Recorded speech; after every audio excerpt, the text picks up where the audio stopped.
saison 7, épisode 22 déjà, sommaire. Nous reviendrons le temps du match sur ce qui s'est passé cette semaine. La ligne rouge, une fois encore franchie en Syrie, et François Bayrou très fâché sur la réforme des institutions. On n'est jamais si bien servi que par soi-même. François Hollande semble avoir fait de ce proverbe une feuille de route pour l'écriture du livre Les leçons du pouvoir qui sort aujourd'hui. Il prend la plume pour faire son propre inventaire et égratigne au passage le président Macron. On en parle avec la journaliste Carole Barjon et le conseiller en communication Gaspard Ganzer.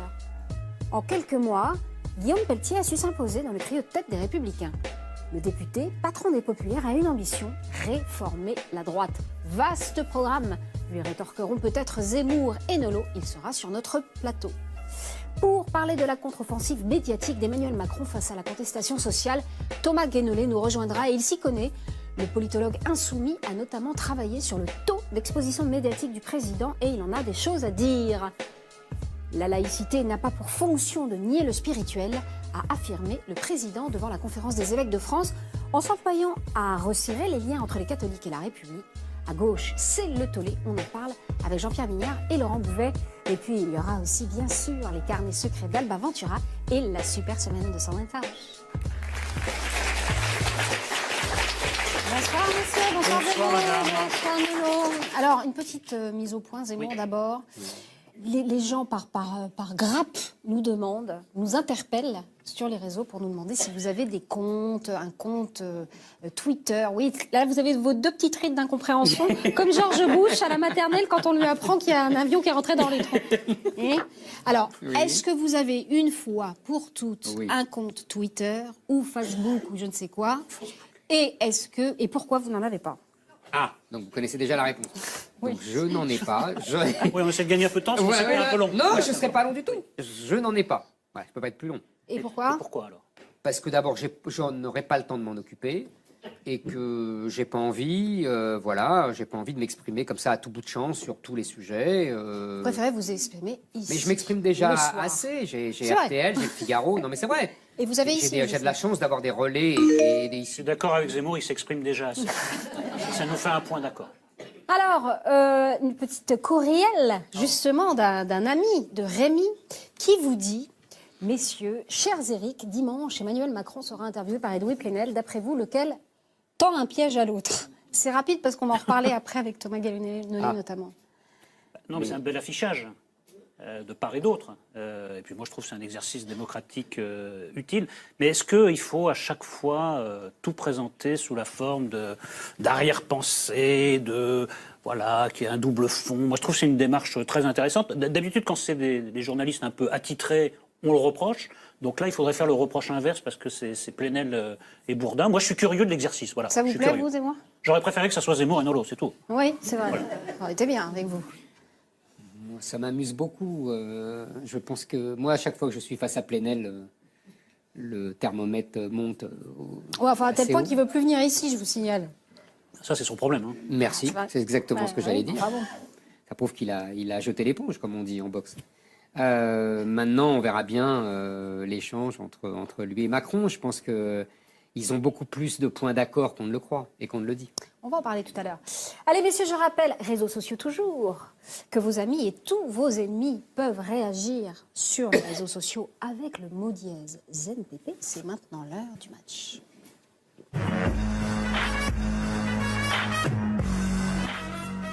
Après le nouveau bombardement à l'arme chimique samedi de la ville de Douma, avec ces images de femmes et d'enfants gazés en détresse dans les hôpitaux, Paris et ses alliés peuvent-ils encore rester inertes? En Syrie, voilà Emmanuel Macron au pied du mur. Regardez. Il n'y a pas de diplomatie crédible si de telles atrocités ne donnent pas lieu à une réponse forte, unie et résolue de la communauté internationale. Il faut, dans une concertation avec les États-Unis, avec les Européens, je suis convaincu, une intervention. Je ne pense pas que des frappes punitives, c'est-à-dire d'ajouter la guerre à la guerre, constituent une avancée pour la paix. Supposons que dans ces frappes promises, en tout cas par le président Trump et par le président Macron, on se heurte aux avions russes. Qu'est-ce qu'on va faire? La guerre à la Russie? Donc c'est trop tard en fait. Ce que vous Bien dites, sûr que c'est trop tard, soyons-le. Bien sûr que c'est trop Washington tard. et C'est Paris. scandaleusement trop tard. Si on m'avait dit que je serais un jour d'accord avec Bernard Kouchner, alors là...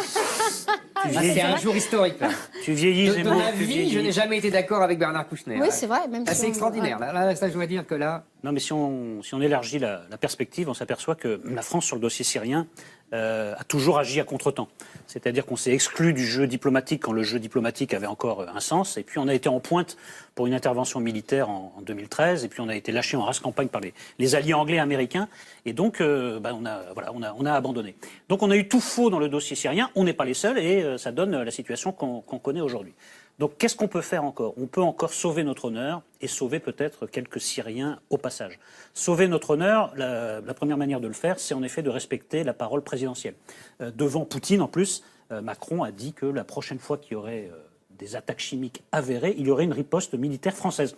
D'ailleurs, il n'a pas parlé d'alliés, il a dit que la France frapperait. Il ne s'est pas embarrassé d'autre chose. Ensuite, la deuxième chose, c'est qu'il faut faire savoir à Assad qu'il sera tenu responsable des crimes passés, présents et à venir, des crimes de guerre et des crimes contre l'humanité, pas seulement les armes chimiques, mais l'usage systématique du viol, de la torture, etc. Donc moi je suis pour un bombardement symbolique d'abord du palais présidentiel d'Assad pour personnaliser un peu le débat. Comme Kadhafi. Ah, parce que vous êtes sûr que ça. Ah que bah ça- voilà, que mais ça- non, Voilà, attends, mais ça c'est un deuxième c'est ma point. réponse. Je finis. Et quelques objectifs militaires. Si on laisse passer des agissements aussi graves, bah c'est la fin. Autant se désintéresser Enfin, on le complètement laisse passer depuis du 2012. dossier. hein. Bah voilà. Il y a peut-être un moment où il faut cesser de laisser passer des actes aussi graves. Après, sur l'objection de Zemmour que je... Alors attendez, il va la oui, voilà, faire. c'est ça. et vous- Que je vois venir, je le laisse d'abord développer sa pensée. Allez-y, c'est moi. Bon, alors... Et traduire Assad devant le TPI. puisque tout le évidemment. monde l'a. Mais moi, je ne reconnais pas de légitimité au TPI, comme tu le sais. Tribunal pénal international. Oui, pardon. Écoutez, moi, d'abord, ça fait, je sais pas, 15 ans, 20 ans, non, depuis Timișoara. Timișoara, c'était en 89. Donc ça fait combien? 20 ans? 30 ans? 30 ans. Bah, ça fait 30 ans. Bah oui. Je ne crois plus à ces mises en scène médiatiques de l'horreur. Je veux dire par là que Timișoara m'a appris, vous vous souvenez? Oui, oui. Bon. Un faux charnier. Un faux charnier. Un faux charnier. Donc maintenant, moi, il y a aussi Saddam Hussein qui tuait les enfants dans les maternités. Tout ça, d'ailleurs, est une vieille histoire. Vous savez, on disait que les Allemands tuaient les bébés en 14. Déjà, c'est toujours la même chose. Donc moi, je me méfie beaucoup. Souvenez-vous, pendant les guerres de Yougoslavie, on attribuait à l'un ce qui était en fait monté par les autres. Qui te dit, Nolo, que ce ne sont pas, en l'occurrence, les islamistes opposés à Assad qui ont fait ça? Tu n'en sais rien. Je te laisse finir. Non, mais Ah ouais. c'est un sac de nœuds, cette guerre, de toute façon. Quand tu me dis les soldats syriens qui violent, etc., je suis sûr que tu as raison. Je suis sûr que les autres font la même chose, voire pire. Ouais. Moi, je ne veux pas prendre parti dans qui se violent et qui se tuent entre eux. Ce n'est pas mon affaire. Alors, maintenant, deuxièmement, pour la France, tu as tout à fait raison sur un point. On a tout à contre-temps. Mais pourquoi? Pourquoi? Tu l'as pas dit. C'est parce qu'on a écouté ton discours humanitaire. Ah. Oui. C'est moi le responsable. Ah bah c'est toi le responsable, toi et tous les tiens, qui ont expliqué qu'Assad était pire qu'Hitler. Comme Saddam Hussein était pire qu'Hitler, comme Kadhafi était pire qu'Hitler, J'ai pas dit ça. comme Nasser était pire qu'Hitler. On en a depuis 50 ans des Hitler. pas on en Nasser, a. pas pas Nasser. dit ça. Non, si, sur le moment de l'intervention de 56, mais oui, peu ah oui, importe. c'est vrai. Donc, Mais oui, c'est un peu ce que tu as dit. Tu dis Poutine est pire qu'Hitler Non, aussi. j'ai pas dit ça. Mais oui, tu sais très bien que c'est l'idée à chaque fois que vous avez tous en tête là. Bon, toi et ta famille. Oui. Alors, ensuite. et que donc Moi et ma mère. je ne vois pas ce qu'on irait faire là-dedans.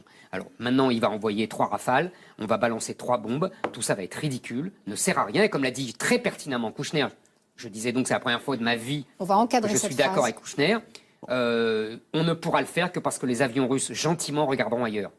C'est ça la réalité. Et qu'on va téléphoner, on va faire comme les Israéliens font avec Poutine, c'est-à-dire qu'avant de balancer des bombes, on va téléphoner à Poutine, on va lui dire gentiment, est-ce que on pourrait d'émettre une bombe là, s'il te plaît, que tu fasses semblant de ne pas regarder? Et Poutine Et va dire, surtout que oui, tu bien enlèves, sûr. que tu enlèves tes hommes. est-ce qu'on aussi, peut puisqu'on Bah, en a- évidemment, c'est la même on en chose. a mais- On peut tué, reprendre ça globalement. Bah, c'est ça la réalité, Nolo, globalement excuse-moi. et rapidement. D'abord, l'argument de Ah, ça te Timișoara. plaît pas tout ça, mais bon. Évidemment que ça ne me plaît pas. Bah oui. C'est même l'objet du débat.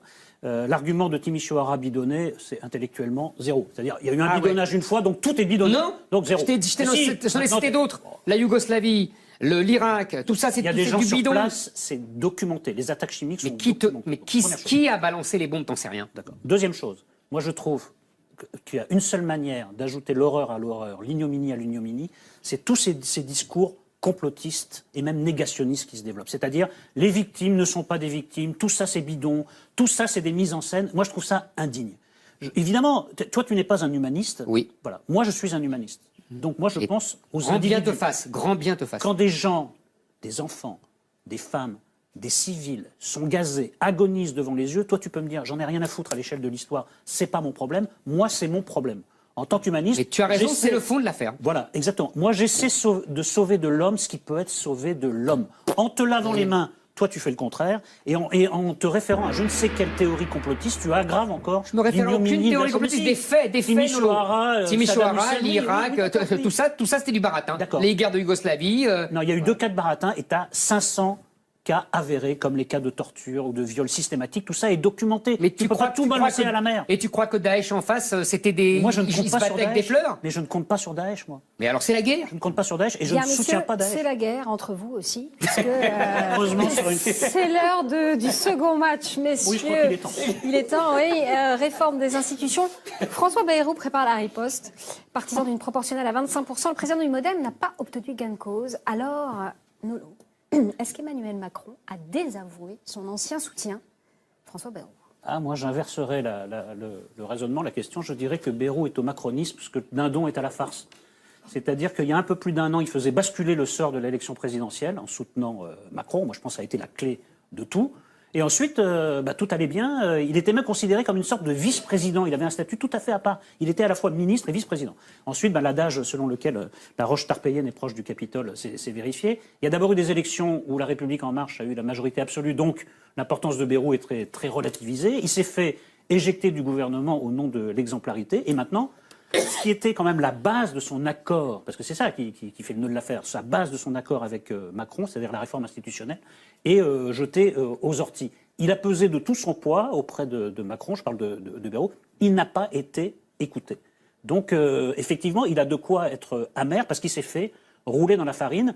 Macron était tout sucre et miel quand il avait besoin de lui. Aujourd'hui, il n'a plus besoin de lui, du moins en apparence. Donc le rapport de force lui est très défavorable et il n'a d'autre choix que de subir. Donc ça a été une lente dégringolade par palier, donc le dindon du macronisme. Le cocu, tu veux dire? J'ai pas osé prononcer le mot. Il faut dire, c'est l'Algérie française, quoi. Je vous ai compris, vous voulez dire? Bah oui, c'est la politique, quoi, voilà. Maintenant, moi, je suis assez content qu'il ait perdu. Parce qu'il faut bien comprendre que si il avait eu gain de cause, avec ses 25% de proportionnel, peut-être... C'est pas encore complètement... Je sais bien. S'il avait eu gain de cause... S'il avait gain de cause, oui. Ça serait quand même toute la Ve République déjà bien abîmée qui irait par terre. Parce qu'à partir du moment où on n'a plus de majorité sûre à l'Assemblée nationale, le président n'a plus le pouvoir qu'il a dans l'esprit des institutions de la Ve République. Alors, je sais d'avance que Bayrou, s'il était ici, nous dirait, et il y a des arguments qui sont tout à fait audibles quand il dit il n'est pas normal qu'un parti avec 25% des voix et 60% des suffrages, il n'est pas normal que le Front National n'ait que 7 ou 8 députés. Tu parles dehors. C'est pas normal. Mais je suis sur la ligne de Bayrou, ce n'est pas normal. Mais Nolo, je suis d'accord. Sauf que c'est les cours de droit constitutionnel depuis 200 ans, ils disent la même chose. On a toujours le choix entre l'efficacité et la représentativité démocratique. Oui. Quand on a choisi, regarde ce qui se passe en Italie, regarde ce qui se passe en Allemagne. Je te ferai pas un cours sur la 4ème République. Tu trouves pas que le manque de représentativité commence à peser en France? Si, je suis d'accord. Commence à être un problème. Oui, je suis d'accord. Je suis d'accord. Oui, mais tous les autres pays d'Europe sont ingouvernables. C'est une question d'équilibre, c'est très compliqué. Non, mais honnêtement, 25%, c'est quand même pas la mer à boire, quoi. C'est pas la proportionnelle intégrale. Oui, mais dans un débat, dans une législative serrée. Alors, c'est vrai. Je vais aller dans ton sens parce que je suis vraiment honnête. C'est vrai qu'aujourd'hui, avec le quinquennat et les législatives, après la présidentielle, en général, les gens votent pour le président élu, donc il y a moins de risques de ce que je dis. Je suis d'accord avec toi. On en était intellectuel, m'émeut presque. C'est tellement rare. Je suis pas un humaniste, mais je suis honnête. Je voudrais rajouter 2 petites choses. D'abord, ce n'est pas la première fois que Macron a essayé de la faire à l'envers à Bayrou. Ça avait déjà été le cas au moment des investitures pour les législatives, où Bayrou avait tapé sur la table pour obtenir plus de gens. Donc déjà, Macron commençait un peu à lui faire à l'envers.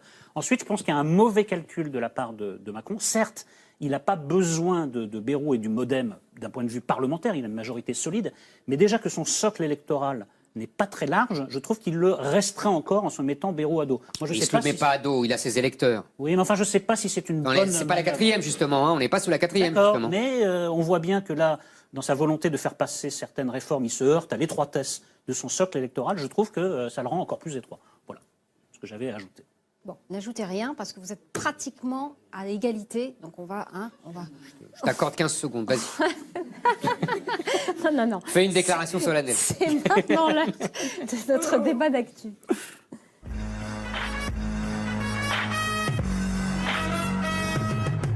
C'est l'événement politique du jour. Le livre de François Hollande, Les leçons du pouvoir chez Stock, est sorti avant de recevoir Gaspard Ganzer, l'un de ses proches, et la journaliste Carole Barjon, qui a interviewé l'ancien président pour l'Obs.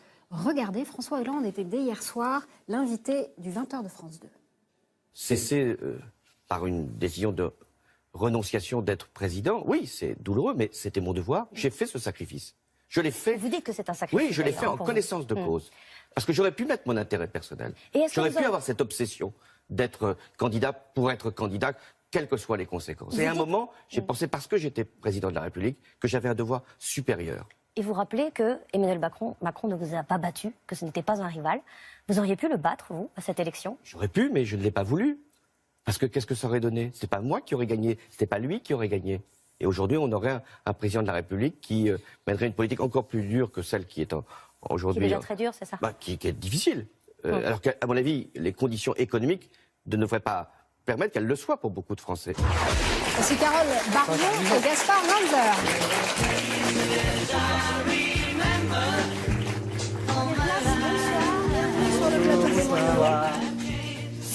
On vous a mis Beatles in My Life pour votre entrée.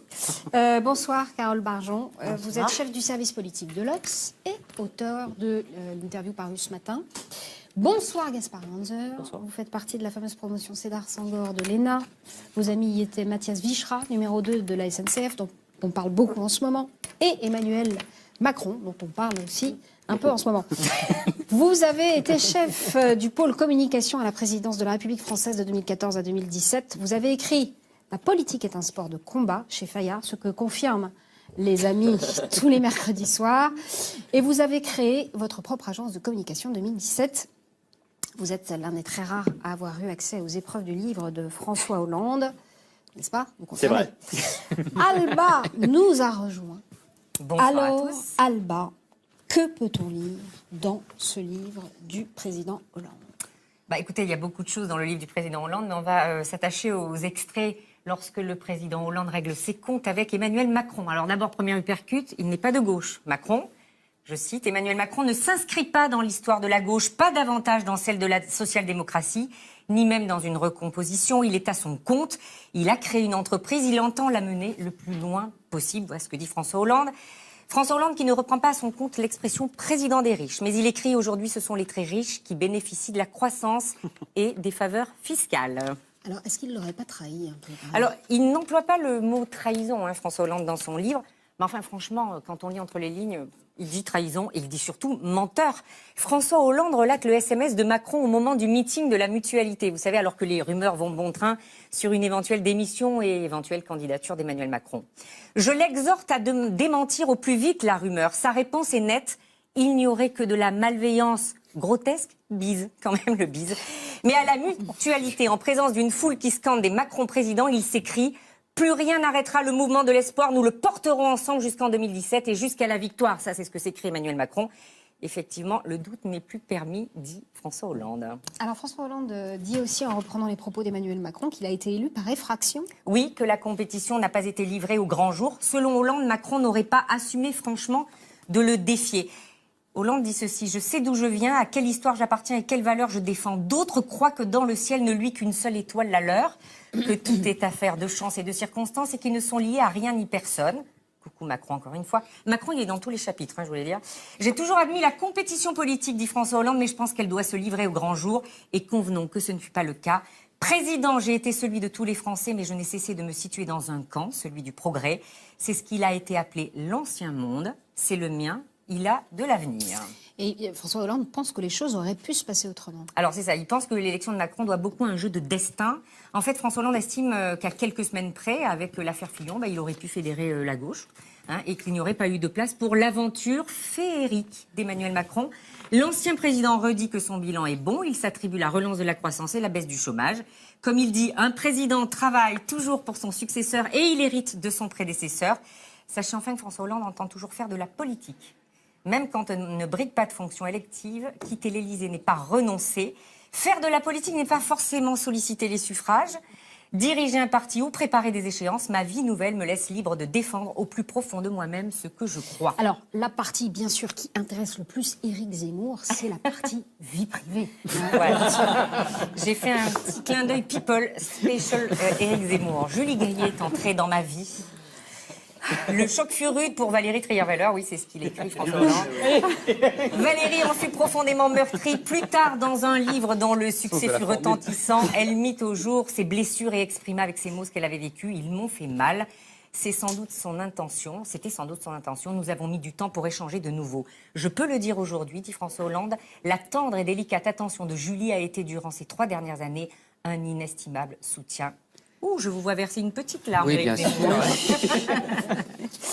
Bon, allez, je ne sais plus. C'est ce roman. Il y a trop d'émotions. Ah, trop d'émotions, trop d'émotions. Sûr. Alors, est-ce qu'il fait bien maintenant de faire paraître ce livre ? Écoutez, moi je pense qu'il en avait besoin déjà pour lui, parce que pour en fait clore le chapitre de sa présidence, parce que beaucoup de choses ont été dites sur cette présidence, notamment par lui, mais il n'avait jamais pris la plume lui-même, et je pense qu'il voulait donner sa part de vérité. Donc c'est d'abord utile certainement pour lui, certainement utile aussi dans une perspective plus historique, parce que il y a un certain nombre de choses dans lesquelles on avait besoin d'explications, et d'ailleurs je pense qu'on les retrouve dans ce livre où il exprime quand même un certain nombre de regrets, ou si ce n'est de remords. Après, ce sont les lecteurs qui jugeront si ce livre était pertinent ou pas. On ne prend pas le risque de faire un bide, vous croyez ? Écoutez, je ne sais pas. En tout cas, moi, je ne l'achèterai pas pour moi parce qu'il me l'a offert. En revanche, je l'offrirai à d'autres, donc on verra. Carole Barjot, vous qui l'avez interviewé, comment vous l'avez perçu, l'ancien président ? Comment vous l'avez... Je dirais comme toujours, François Hollande est toujours très sympathique, très souriant, il fait des petites blagues, il vous met à l'aise, donc extrêmement agréable. Et il est toujours très hollandais, c'est-à-dire que là, il avait vraiment un objectif qui était de défendre son bilan, puisque c'est vraiment l'objet de ce livre, et au fond de dire un petit peu que si la France va mieux aujourd'hui, c'est quand même aussi grâce à lui et aux décisions qu'il a prises pendant son quinquennat, notamment en matière économique et sociale. Et au fond, il ne démord pas de là. Donc c'est assez difficile de le faire sortir de... Voilà, quand il y a des choses qu'il n'a pas envie de dire. Manifestement, il y a quand même des questions qu'il n'aime pas. Vous voyez, par exemple, quand on lui demande est-ce que vous n'avez pas sous-estimé l'animal politique Macron, ça lui fait pas plaisir. Quand on parle de Macron comme d'un animal politique, c'est probablement perçu comme trop flatteur. Voilà. Mais il avait un objectif et je crois qu'il l'a rempli avec notre interview et avec son livre. On comprend l'amertume de quelqu'un qui voit les bonnes nouvelles économiques s'accumuler et il pense que c'est grâce à son action et c'est Macron qui en récolte les fruits. Enfin, quand même dans le livre, il y a quand même la reconnaissance d'un nombre d'erreurs qui rend le livre un peu difficile à lire parce que c'est un exercice de réhabilitation. En même temps, il dit qu'il n'a pas bien mené l'affaire Leonarda, qu'il a sous-estimé les effets de la déchéance de nationalité. Bah oui, qu'il s'est trompé de calendrier et de méthode sur la loi de travail, qu'il n'a pas vu venir Macron. Alors Macron, c'est quand même la grande histoire du livre. Et nous, on avait reçu Davé et l'homme ici, donc on a lu tout le livre. Ça couvre l'intégralité du quinquennat. Et Davé et l'homme lui posent au moins 4-5 fois la question. Vous ne trouvez pas que c'est bizarre le comportement de Macron ? Il dit mais non, il sait ce qu'il me doit. Il balaye ça. Moi, je trouve que comme bilan, c'est extrêmement contrasté parce que il met en avant son action économique. En effet, une partie des résultats lui sont imputables. Mais enfin, il reconnaît un tel nombre d'erreurs que je ne sais pas ce que vont en penser les lecteurs à la fin du livre. Mais c'est plutôt sain de reconnaître ses erreurs. Moi, je pense que les hommes politiques souffrent en général de ne jamais reconnaître leurs erreurs. Moi, je préfère ça que faire des mea culpa, dire ce qui a marché, ce qui n'a pas marché. Pas qu'ils ne les commettent pas, plutôt. Ah bah, ça serait mieux. Mais qui ne commet pas d'erreurs ? Moi, ça fait beaucoup, là, quand même. Moi, j'en commets beaucoup. Vous, peut-être jamais. Vous avez vraiment Si, beaucoup, mais je ne suis pas présent dans la République. Ça, c'est moins de... Non, ça, c'est moi. Je ne commets jamais d'erreur. Non, mais ça a moins de conséquences. Je ne suis pas présent dans la République. Vous choisissez. Mais je crois que comme ses prédécesseurs, il en a commis, comme son successeur, il en commettra aussi. Et c'est bien de les reconnaître et d'avoir la lucidité de regarder la vérité en face. Juste une petite chose qui n'a pas été dit, c'est que le raisonnement de Hollande sur Macron, il y a un palier de plus, c'est qu'il dit que Macron n'aurait pas été possible sans les frondeurs. Les frondeurs ont miné son autorité, ont miné le quinquennat et, enfin c'est la théorie de Hollande, je la fais pas mienne. Ont miné le quinquennat et ont permis qu'émerge Macron et que l'autorité de Hollande ne permette pas de réfréner son accession. Alors c'est un peu vrai, parce que il faut voir aussi que les frondeurs, ils ne naissent pas comme ça, si j'ose dire. Il y a eu des investitures oui, mais enfin, il s'est pas lorsque opposé, François Hollande n'était non, mais pas encore président de la République, et c'est Martine Aubry. Voilà, merci. Merci. C'est Tante Martine, toujours là pour saloper tout. Elle est toujours là. Martine Aubry, mais il ne s'est pas opposé à elle pour les investitures. Il aurait pu entendu, revenir il a laissé faire. Et ensuite, effectivement, il s'est trouvé avec des gens qu'il n'avait pas directement choisis et investis. Ça c'est aujourd'hui l'émission devrait. Et qui se sont autorisés ensuite à fronder beaucoup. Aujourd'hui, l'émission devrait s'appeler Le Bal des Cocus. Donc il en veut à Martine Aubry, pardon. Voilà. Donc je disais donc que l'émission devrait s'appeler Le Bal des Cocus aujourd'hui, parce qu'après Bayrou, on a Hollande. C'est quand même la journée. Et évidemment, c'est un peu son triarvélaire. C'est merci pour un moment à lui, quoi. Il était cocu par Hollande et lui, il est cocu par Macron. Bon, à part ça, il y a quelque chose qui m'a intéressé. Il dit quelque chose de très juste. Quand il dit Macron n'est pas président, il joue au président. Il surjoue au président. C'est très juste.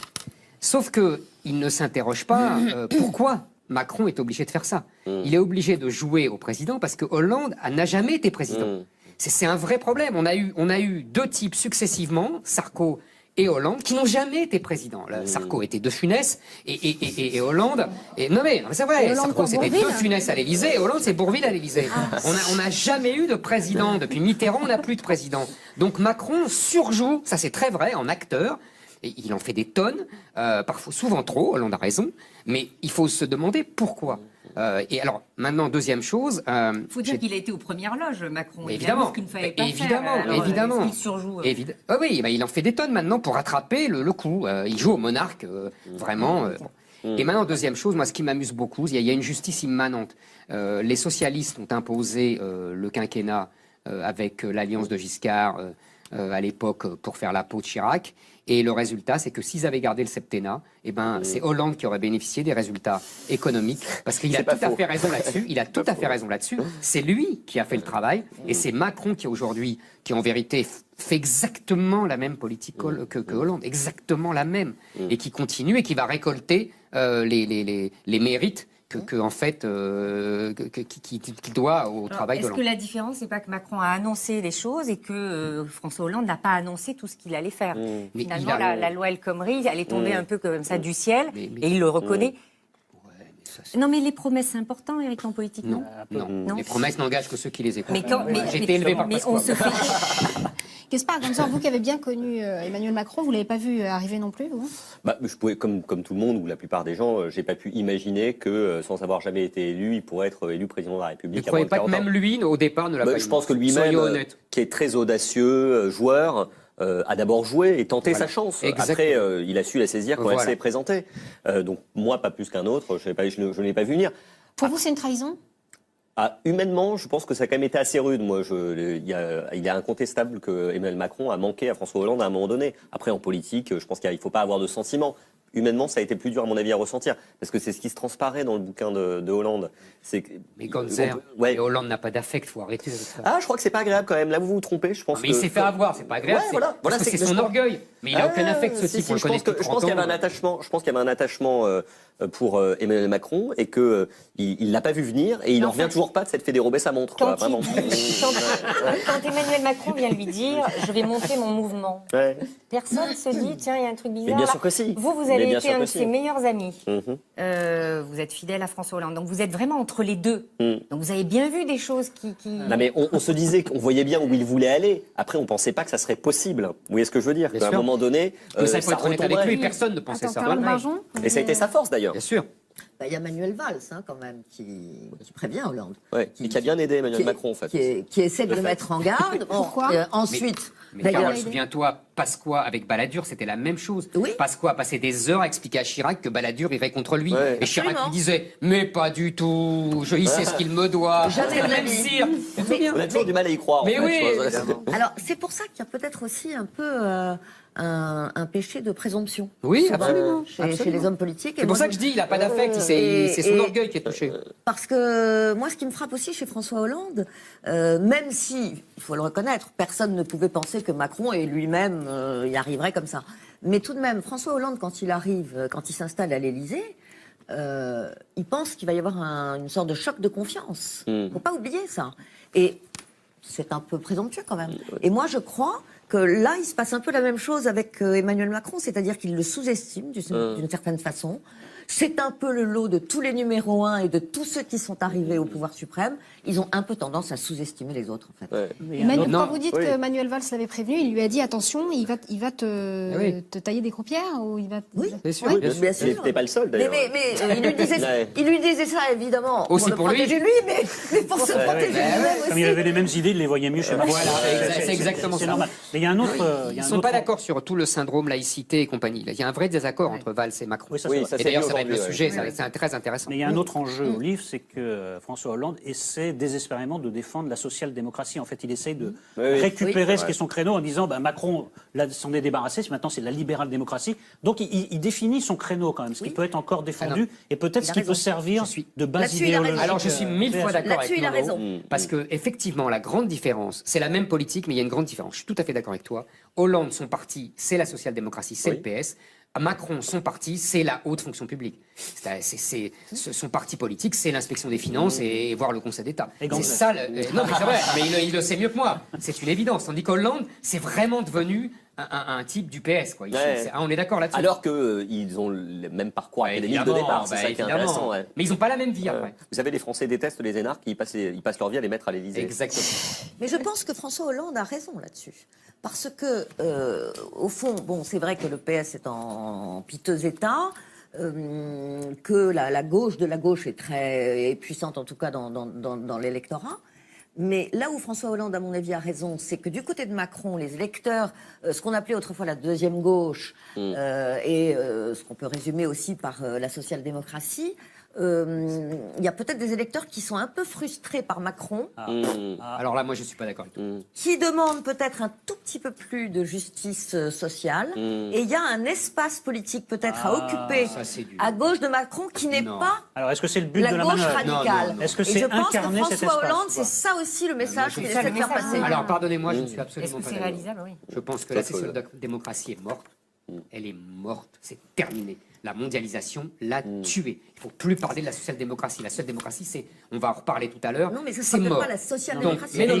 Parce que tu y crois, c'est ce que lui, il y croit. C'est ma question. Toi, je sais qu'il ne croit pas. Je demande à nos invités si lui pense qu'il peut être l'homme qui s'insinue dans cet espace et qui a du coup un avenir. Il dit l'ancien monde, c'est mon avenir. Mais non, t'en sais rien.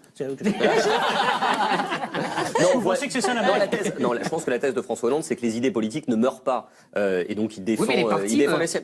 Non, mais sérieusement, les partis. Alors voilà, moi je suis d'accord avec ça. Je pense que les partis sont mortels et surtout dans leur mode de fonctionnement très 19e siècle, aujourd'hui très hiérarchique, sclérosé, bureaucratisé. En revanche, les idées peuvent rester, mais elles doivent se réinventer, surtout se déployer dans d'autres espaces politiques, à l'échelle européenne, dans d'autres formes, etc. Et je pense quelque chose qu'on doit à Macron, même si on peut avoir des réserves sur tel ou tel point, c'est que pour le coup, il a fait prendre conscience à chacun que les vieux partis politiques étaient définitivement morts. Gaspard Ganzer, là vous me dites les idées continuent, mais il faut arrêter avec ça. Le Macron et Hollande, sur le plan des idées, c'est kiff bourricot. C'est DSK en gros et c'est DSK en mince. Enfin, c'est d'accord là-dessus, quand même.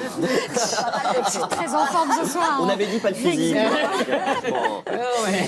Ce qui d'ailleurs amène l'idée que lui aussi, Hollande, on lui a reproché d'avoir été élu par effraction. Je crois que tu allais dire qu'il avait été gros. Ça a été dit, je veux revenir là-dessus. Mais oui, bien sûr. C'est une divergence que j'ai avec François Hollande là-dessus, c'est que moi je crois que De Gaulle l'avait dit, on est toujours élu par rapport à des circonstances. Il Bien y a sûr. toujours de la chance, il y a Bien toujours des sûr. occasions, des opportunités. Et la responsabilité de l'homme politique, c'est de les saisir. Ce qui a été vrai pour Macron a été vrai pour Sarkozy, Et pour Hollande. Mitterrand, pour Hollande. Hollande, Et même- sans et De Nafissatou Gaulle, machin, De Gaulle, il serait pas là, 113 mai 58, ne devient pas le président de la République, de la Ve République. Il y a des occasions et des opportunités. Enfin, lui, il a eu quand même la mer Il a rouge qui peut-être s'est organisé Il a un peu organisé. C'était pas sûr de marcher. On dit que je ne suis pas sûr qu'Hollande ait organisé le coup avec Nafissatou Diallo. Moi, ce qui m'a frappé quand même Ou dans alors le c'est livre génial. de François Hollande, c'est, tu disais tout à l'heure, il court désespérément après la reconnaissance des Français de son bilan. Et je trouve que C'est humain, on va dire. Ouais, mais il y a quelque chose d'un peu pathétique. Vous savez, il y a un Premier ministre britannique, je ne sais plus si c'est Churchill ou Chamberlain, qui disait si vous voulez faire de la politique, si vous voulez de la reconnaissance, ne faites pas de politique, achetez-vous un chien. Et moi, je crois beaucoup à ça. Vous n'avez pas eu le temps de lui dire. Mais d'ailleurs, il le dit lui-même. Il dit lui-même, comme je pense pas que ni les médias, ni personne, ni aucun homme politique s'en chargera, je m'en charge moi-même. Voilà. De défendre mon Mais bilan. l'avenir de ça. La question est celle peut-être de l'opportunité du moment. Voilà. Il y avait un Un certain an de nombre. Macron, c'est pas mal joué. Comme, Oui. De toute façon, c'est l'histoire qui jugera, et c'est pas Mais est-ce que aujourd'hui, vous c'est pensez dans que 5 l'histoire ans. rendra justice comme elle a pu rendre justice à des présidents qui étaient Mais à très qui impopulaires Mais à qui Et est-ce elle a que- rendu Non, justice mais d'accord, ça c'est pour le passé de Hollande. Est-ce qu'il sera réhabilité un jour, d'une manière ou d'une autre, et à quelle mesure? Et puis, est-ce qu'il a un avenir en dehors de faire de la politique? Il n'a jamais fait que ça, Hollande, donc je comprends ce qu'il dit. Mais est-ce qu'il pense ou il prétend à un rôle politique? Alors, sur la réhabilitation, moi je crois qu'elle ne fera pas du tout sur l'économie, parce que malheureusement, je crois qu'il y aura de nouveau des crises. Je ne sais pas si c'est dans 2 ans, dans 3 ans, dans 5 ans, mais il y en aura de nouveau. On reconnaîtra on se souvient jamais d'un président en disant hey, tellement c'était génial de point de vue de sa politique économique. On peut se souvenir de politique industrielle. Sauf Pompidou. Politique industrielle, mais pas tellement sur un pilotage de la conjoncture. Mais je suis d'accord avec vous sur Pompidou. On se souviendra de lui, à mon avis, sur des choses qui étaient d'accord particulièrement d'Éric Zemmour, je le sais, par exemple le mariage pour tous, Ça ne mélange rien du tout. je sais, la COP 21, et puis plus sérieusement, parce que là c'est ma divergence sur l'appréciation de Hollande, sur son attitude face aux attentats. Je crois qu'il y a un moment où il a été président, c'est incontestable. Après Charlie. Ouais, après Charlie. Et ça, je crois. Et le Mali. Qu'on lui doit. Oui, mais ça, D'avoir c'est tenu étonnant. le pays ensemble dans ce moment de crise, et ça, je pense que l'histoire le reconnaîtra. Oui, mais en Vous, même temps, vous avez apporté une petite vidéo, Alba? Pardon. Oui, pardon, Eric. Non, mais. Il n'y a pas énormément d'humour dans le livre, mais on sait que François Hollande a beaucoup d'humour. Ça n'a rien à voir avec le livre. Vous savez, il était invité la semaine dernière, en fait, chez des étudiants à Cergy-Pontoise, et il a participé à un quiz. Regardez. Changement de la danse, salsa, oui. Depuis très longtemps, mais très très longtemps, je n'ai jamais pu résister à un macaron.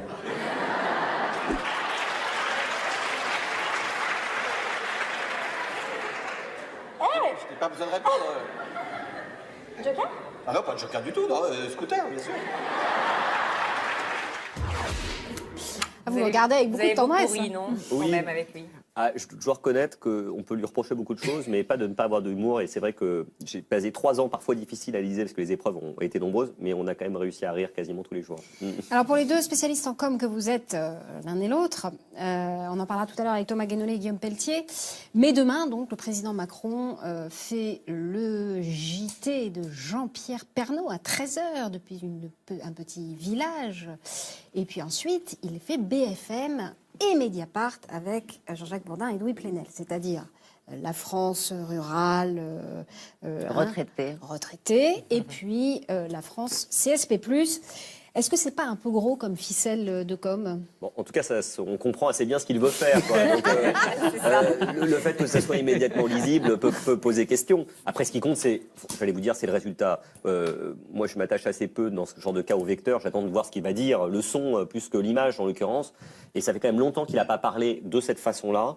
Et il s'est quand même passé beaucoup de choses. Il y a des choses qui n'ont pas forcément été comprises par les personnes concernées, la hausse de la CSG par exemple, ou le conflit à la SNCF, le conflit dans les facs, etc. Donc les gens qui ont voté pour Macron, ils ont envie de l'entendre. Ils vont l'entendre d'abord à 13h jeudi pour ceux qui sont là devant la télé à l'heure de la journée, et puis pour les autres le dimanche soir. J'ai hâte de voir quand même le face-à-face entre Macron et Plenel. Je pense que ça va être intéressant. Prometteur. Honnêtement, c'est prometteur. Carole Barlon. Moi, je pense que ce qui est intéressant, au-delà du fait qu'on l'a tous bien compris du premier coup, effectivement, c'est qu'il veut ratisser large, c'est d'abord qu'il en éprouve le besoin. Voilà. Parce que ça veut dire quelque chose. On sait très bien que Emmanuel Macron est assez n'éprouve pas le besoin de s'exprimer à tout bout de champ.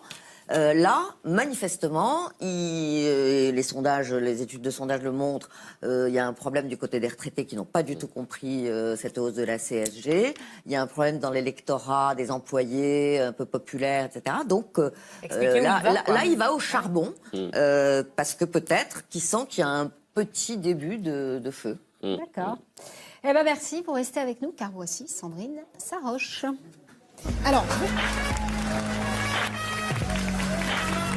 Bonsoir Sandrine, on a fait une brochette, on vous retrouve tout de suite après la pub. Et puis il y aura aussi la droite forte avec Guillaume Pelletier, la gauche dure avec Thomas Guénolé et au-dessus des partis, les discours du président Macron sur la religion catholique.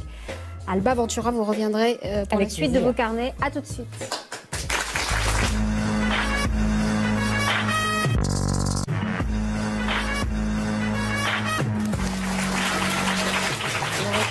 Sur le plateau de Benoît, messieurs, je rappelle à vos amis et à tous vos ennemis qu'ils peuvent réagir sur les réseaux sociaux. Moi, je n'ai pas d'ennemis. Avec le mot dièse, non, surtout pas vous. Moi, je les encourage pas. Zen, je vous dis qu'Edoui Plenel ne veut plus venir. Avec le hashtag ZenPP, mais Sandrine, c'est à vous. Oui, Anaïs, alors puis-je vous demander quel est le jour et le mois de votre naissance? Pas l'année. Absolument pas. Je pas l'année. Le 4 septembre. Voilà, le 4 septembre. Comme la République. Ouais, voilà. Exactement. Vous, Pas la même Gaspard année, si. 1870. Je suis très Et vous, troisième. Gaspard? Le 8 septembre. Le 8 septembre. Tout ça, des vierges sur moi. On est vierge. Je savais bien qu'on avait... quelque chose, il y a quelque chose. Attends, justement, on va en parler. Je savais bien qu'on avait quelque chose en commun tous les trois. Moi, j'ai fini le 17 septembre. Et regardez ce que dit cette étude. Attendez, Eric, ça va venir à vous. Regardez ce que dit cette étude dévoilée par GQ. Les bébés nés en septembre sont plus intelligents que les autres. C'est très sérieux. Voilà. Je suis toujours en avance sur même les plus intelligents. C'est passé à ça pour Zemmour. Non, moi, je suis en avance sur les plus intelligents. Ah, bien sûr. Non, ça s'appelle le pas de chance, ça s'appelle la schkoumoun, Eric. À quoi ça tient la chance finalement? Bon, vous avez quand même réussi à faire de bonnes études. Ah, fait ce qu'on peut. Déjà, vous n'étiez pas à la fac de Tolbiac. Ouais. Il a raté l'ENA alors que Gaspard Ganzer l'a eu. Oui, mais pas sur un concours de 31 août, circonstances. voilà, c'est ça. Sur un concours de circonstances. Donc je vais peut-être continuer ma chronique. Donc vous n'étiez pas. Donc je disais à la fac de Tolbiac, rebaptisée la ZAD de Tolbiac, la Notre-Dame-des-Landes de l'université, où là non plus on n'est pas près de décoller. Comme vous l'avez peut-être remarqué, Tolbiac en verlan, ça fait Biactol. Biactol, comme la lotion contre l'acné. On a envie de dire, mais que fait la police? Et oui. Hashtag balance ton port, PORE. Ah oui, alors je vous le dis, cette semaine, s'il y a un point noir dans ma chronique, c'est celui-là.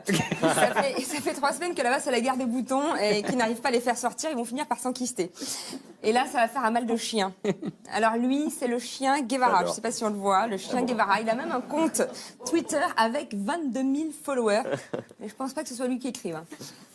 Les étudiants de Tolbiac, dans leurs revendications, ils veulent tout et n'importe quoi. Et oui, ils demandent 10 sur 20 à leur partiel. Quel manque d'ambition, jeunes gens! Demandez donc 20, au pire vous aurez 15! Non, c'est vrai, ils réclament même la démission de Macron, comme si c'était le doyen de la fac, alors que ça se trouve, Macron il est plus jeune qu'eux! Ah bah, à Tolbiac, les mecs, ils rentrent à la fac, ils ont déjà 30 ans de syndicalisme derrière eux. Ils ont été biberonnés à la charte d'Amiens de 1906, qui reste la référence théorique du syndicalisme en France, qui préconise comme moyen d'action la grève syndicale et l'expropriation capitaliste, camarades syndiqués. Quand on pense que cette charte a été signée à Amiens, bon, jusque-là, normal, c'est la charte d'Amiens, mais à 2 pas de la chocolaterie Trogneux. Ben oui. Eh oui, maison fondée en 1872 par Jean-Baptiste Trogneux, arrière-grand-père de Brigitte. Et oui,